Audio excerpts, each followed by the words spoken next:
ইসলামের কাছে নিজেকে মায়াত মনে করে ইসলাম আমাকে যেভাবে চলতে বলেছেন সেভাবে যদি আমরা চলি, তাহলে কিয়ামতের কঠিন ময়দানে আল্লাহর আরশের নিচে মেহমান হিসেবে আল্লাহ কবুল করে নিবেন। আল্লাহ বলেন, আমি নিজ হাতে যখন নাস্তাগুলা দিব, নামাজি ব্যক্তিরা খুব আবেগের সাথে নাস্তাগুলা খাবেন। কি খাবেন? আবেগের সাথে। নাস্তা যখন মুখে দিবে, এক এক লোকমার ভিতরে আল্লাহ ৭০ প্রকার স্বাদ ঢুকাইয়া দিছেন। নাস্তা খাইতে থাকবেন। পাখির কলিজা বুনা খাইলেন, গরু আবার মাছের কলিজা বুনা খাইলেন, রুটি খাইলেন। চিন্তা করবে, হায় হায় হায়, এত মজা এত মজা আল্লাহ মাছের কলিজা আর পাখির কলিজার ভিতরে রাখছেন। জানি না এই প্লেটটার ভিতরে কত মজা। যে প্লেটটা আসবে, প্লেটটার ভিতরে যখন বান্দা হাতটা লাগাইবে, প্লেটটা একদম তুলার মতো নরম হয়ে যাবে। আমরা কোন আইসক্রিম খাই, আইসক্রিমের উপর একটা শক্ত আবরণ থাকে না? আমরা মুখের ভিতরে দিলে কি হয়ে যায়? নিমিষের ভিতরে একদম গলে যায়। বলে প্লেটটা যখন বান্দা ধরবে খাওয়ার ইচ্ছা করে যখন প্লেটটা ধরবে, প্লেটটা মুখের কাছে দেওয়ার সাথে সাথে প্লেটটা নরম হয়ে যাবে।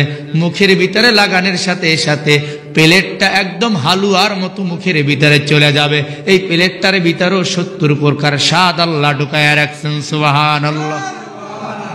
এরপরে বান্দা আরো মজা করে বলবে, ও মালিক, পাখির কলিজা খাইলাম, মাছের কলিজা খাইলাম, প্লেট পর্যন্ত খাইলাম, যে দস্তারখানটার ভিতরে খাবারটা এসেছে, এই দস্তারখানটা যেন কত মজা।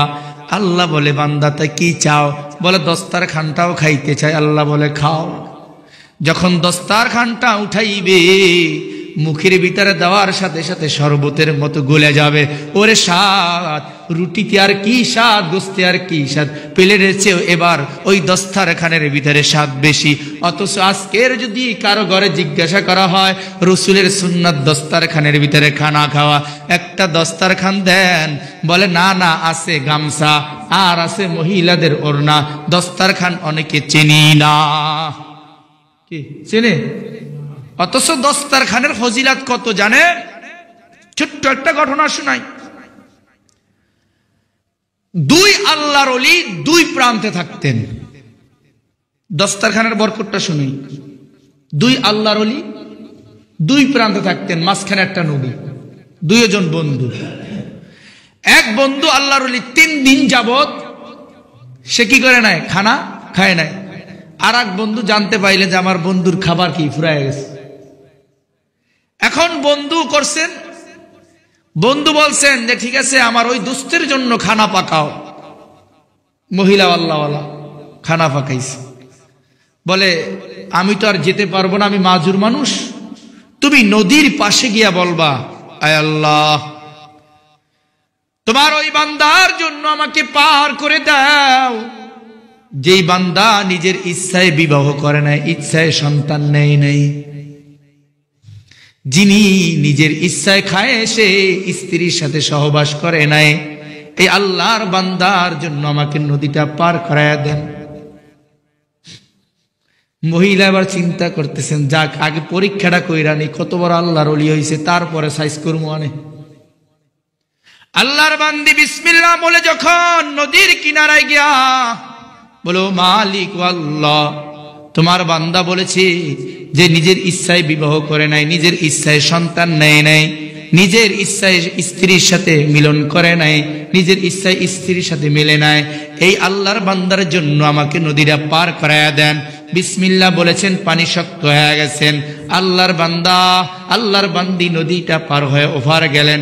গিয়া ঘরের সামনে খানাটা রেখে বলতেছে, বন্ধু আপনার জন্য খানা পাঠাইছে, আপনার ঘরের দরজার সামনে রেখে গেলাম, আমি নদী কেমন করে পার হব? ওই আল্লাহর বান্দা ঘরের ভিতরে থেকে বলতেছে যে নদীর কিনারায় গিয়া বিসমিল্লাহ বলে বলবা, যেই আল্লাহর বান্দা নিজের খায়েশাতের কারণে, নিজের চাহিদার কারণে কোনোদিন এক লোকমা খানা খায় নাই, ওই আল্লাহর বান্দার জন্য আমাকে নদীটা পার করে দেয়। লাগছে, দুইটা শর্ত ভাঙ্গাই দিতেছ।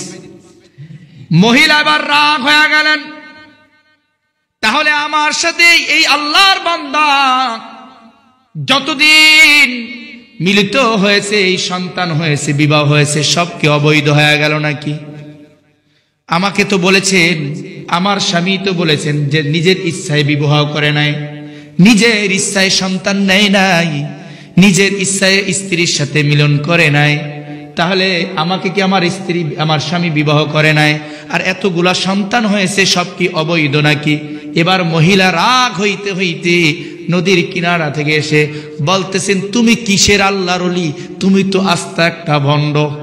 কারণ আমার সাথে তোমার বিবাহ হয়েছে বহুদিন আগে, কয়টা সন্তান হয়েছে, তুমি যেই কথা বললা আর সেই কথার অনুযায়ী পানিও তো শক্ত হয়ে গেল, এখন আমার সাথে কি তোমার বিবাহ হয় নাই? কতদিনই তো আমার সাথে মিলিত হয়েছে, তাহলে কি এই সন্তানগুলা বৈধ না? এবার আল্লাহ বলতেছেন, প্রথম জবাব শুনে নাও। আল্লাহ কোরআনের ভিতরে বলেছেন তোমরা বিবাহ করো, এই জন্য আমি আল্লাহর বান্দা নিজের সতীত্বকে হেফাজত রাখার জন্য বিবাহ করেছি, পালন করেছি আল্লাহর হুকুম। কার হুকুম? আল্লাহ কোরআনে বলেছেন কি তোমরা বিবাহ করো। নবী আলাইহিস সালাতু ওয়াস সালাম হাদিসের ভিতরে বলেন তোমরা বিবাহ করো, বিবাহ করলে ঈমান পূর্ণতা পায়, ঈমান পূর্ণতা পায়। আর নিকাহু নিসফুল ঈমান, বিবাহ করলে ঈমান পূর্ণতা পায়।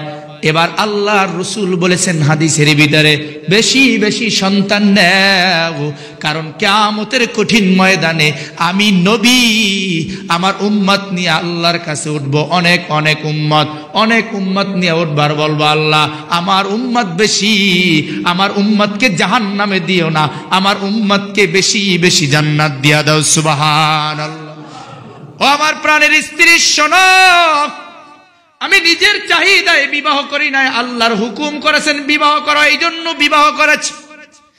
আর দ্বিতীয় নবী বলেছেন বিবাহ করলে ঈমান পূর্ণতা পায়, এই জন্য আমি বিবাহ করেছি। নবী বলেছেন সন্তান বেশি নিলে নবী তিনি আল্লাহর কাছে বেশি উম্মত নিয়ে উঠবেন। আর যদি আল্লাহ বিবাহ করার কথা না বলতেন তাহলে আমি বিবাহ করতাম না। আল্লাহ নবী যদি এই ঘোষণা না দিতেন যে বিবাহ করলে ঈমান পূর্ণতা পায়, তাহলে আমি বিবাহ করতাম না। আল্লাহর নবী যদি বলতেন তোমরা সন্তান নিও না, আমি সন্তান নিব না। অথচ আল্লাহ বলেছেন আতিউল্লাহ ওয়া আতিউর রাসূল, আমি আল্লাহকে অনুসরণ করো রসুলের তরিকায় আমি আল্লাহর হুকুম পালন করো। এই জন্য স্ত্রী আমি তোমাকে বিবাহ করেছি, নিজের খাহেসাতের কারণে বিবাহ করি নাই। সুবহানাল্লাহ। স্ত্রীর ভুল ভেঙে গেছে, স্ত্রীর ভুল ভেঙে গেছে। তাহলে তোমার বন্ধু আরেকজন যে ওপারে বলেছে যে সে জীবনে নিজের খাহেসাতের কারণে খাবার খায় নাই, অথচ আমি তো নিজ হাতে খাবার পাকাইয়া তার কাছে নিয়ে গেছি, আমি নিজেই তো গিয়েছি, অথচ তার ঘরের সামনে রাখলাম, সে এমন ডাহা মিশা কথা কেমন করে কইল। তখন আল্লাহর ওলি ডাক দিয়া বলেন, ও প্রাণের স্ত্রী তোমার জ্ঞান কম। নবী বলেছেন দুইজন মহিলার যেই জ্ঞান একজন পুরুষের সমান পরিমাণ জ্ঞান, দুইজন মহিলা যেই জ্ঞান একজন পুরুষের সমান পরিমাণ জ্ঞান, তাহলে একজন পুরুষের জ্ঞান ভাগ করলে দুইটা মহিলার জ্ঞান। তুমি হিসাব করেছো বাহ্যিক দৃষ্টিতে, ওই আল্লাহর বান্দা জবাব দিয়েছে বাতিনি দৃষ্টিতে। কি বাতিনি দৃষ্টি? আল্লাহ বলেছেন কুলু ওয়াশরাবু, খাও এবং পান করো, ওয়ালা তুসরিফুন, অপচয় খরচ করে না। ওই আল্লাহর বান্দা আমার দোস্ত খায় নিজের শরীরটা ঠিক রাখার জন্য, কারণ সে যেন আল্লাহর ইবাদত করতে পারে। তবে আমার দোস্ত খানা খায়, খানা খাওয়ার আগে দস্তারখানটা বিছায়, তারপরে প্লেটটা বিছায়, সুন্নাত তরিকায় খানা খায়। নবী বলেছেন যেই লোকটা দস্তারখান বিছাইল, ডান হাত দিয়া খানা খাওয়ার শুরুতে যদি বলে বিসমিল্লাহি ওয়া আলা বারাকাতিল্লাহ, এই বলে যখন খানার প্লেটে হাত দেয়, ওটা খানার প্লেট না, ওটা নেকের প্লেট। সুবহানাল্লাহ। আমার দোস্ত যে বলেছেন, আমার দোস্ত বলেছেন যে সে খানা খায় নাই, কারণ সে তো খানার ভিতরে নেক খুঁজেছে। আল্লাহ বলেছেন খানা খাও, সে খানা খেয়েছে। আর যখন সে সুন্নাত তরিকায় খানাটা খেয়েছেন, খানা খাওয়ার শেষে যখন বলেছেন দস্তারখান হুটাইয়া হামদান কাসীরান তাইয়িবান মুবারাকান ফি আলহামদুলিল্লাহিল্লাযী আত'আমানা ওয়া সাকানা ওয়া জাআলানা মিনাল মুসলিমিন, নবী বলেছেন ওই আমার উম্মত যেই কয়টা খানা খাইলো, যেই কয়টা খানা খাইলো, সেই কয়টা নেক তার আমলনামায় জমা হয়ে গেল। তা আমার বন্ধু তো নিজের খায় সাথে কারণে খানা খায় নাই, ওই খানার ভিতর থেকেও সে নেক খুঁজেছি। বুঝতে পারছেন? ও আমার প্রাণের স্ত্রী, আমার বন্ধু বাহ্যিক দৃষ্টিতে উত্তর দিয়েছে, তুমি সেটা বোঝো না, কারণ মারেফাতি জবাব তুমি জানো না, তুমি তো বাসা ওটা অবস্থায় জানো। এখন কি আল্লাহর হুকুম আমার দোস্ত খানার ভিতরে পালন করেছে কিনা? বলে হ্যাঁ। রসুলের তরিকায় হয়েছে কিনা? বলে হ্যাঁ হয়েছে। বলে নেক হয়েছে কিনা? বলে তাও হয়েছে। বলে ঠিক আছে, তাহলে আমার দোস্তের জবাবও দেওয়া ঠিক আছে।